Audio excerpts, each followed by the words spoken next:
You're the reason the narcissist in your life is still winning, and you have absolutely no idea you're doing it.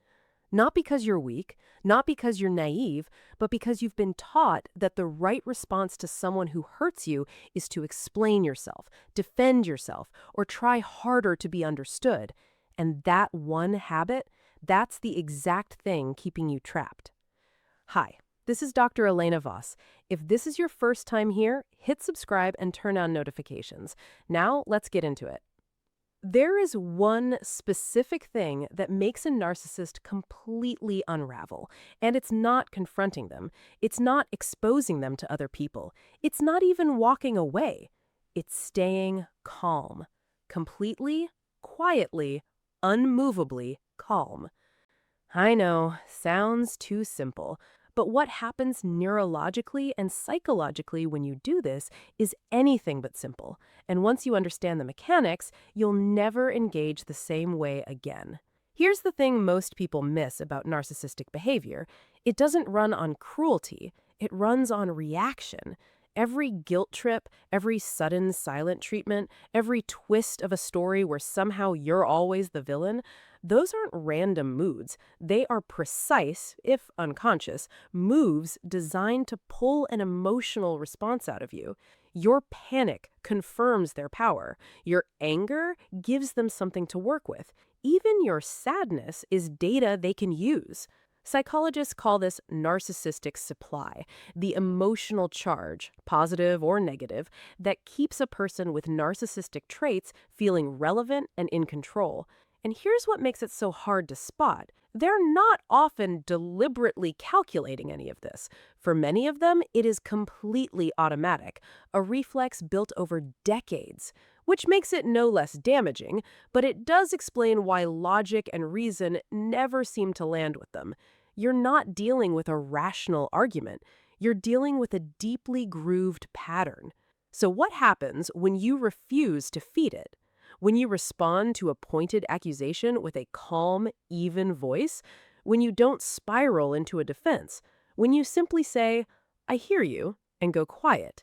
They escalate.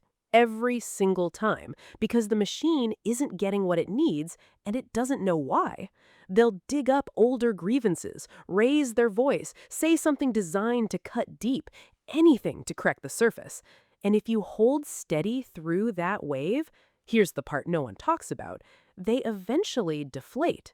Quietly, without resolution, they just run out of steam because there was nothing to burn. Therapists have a name for this approach: gray rocking.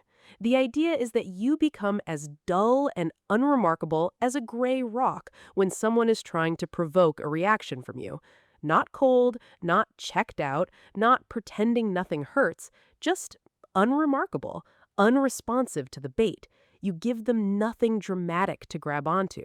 And there's actual behavioral science behind why this works. When a behavior stops producing a reward, it extinguishes. That's one of the most replicated findings in all of psychology. True in lab settings, true in relationships, true across species. When the drama stops paying off, the brain slowly stops treating drama as worth the effort. You aren't just protecting yourself in that moment, you are quietly dismantling the pattern. But here's what the gray rock posts on social media never tell you. The hardest part isn't staying composed in front of them. It's what happens inside you afterward. You'll leave that conversation, and a voice in your head will say, "Was I too cold? Should I have said more? Maybe if I had explained it differently, they would have finally understood me." That voice is not your conscience. That's conditioning. That's what happens after a long time of being managed by someone else's emotional chaos. You start to feel responsible for smoothing it over, for making them feel okay, for being the one who keeps the peace.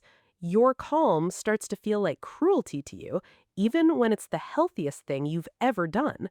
So the deeper work isn't just learning to gray rock.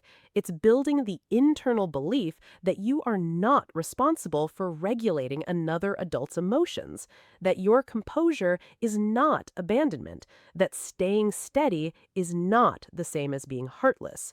Every time you hold your ground without losing yourself, something shifts. Not in them, don't wait for that. In you. You get a little clearer, a little less tangled, a little more yours again. And those moments accumulate into something real. That's the actual win here. Not making them change, getting yourself back.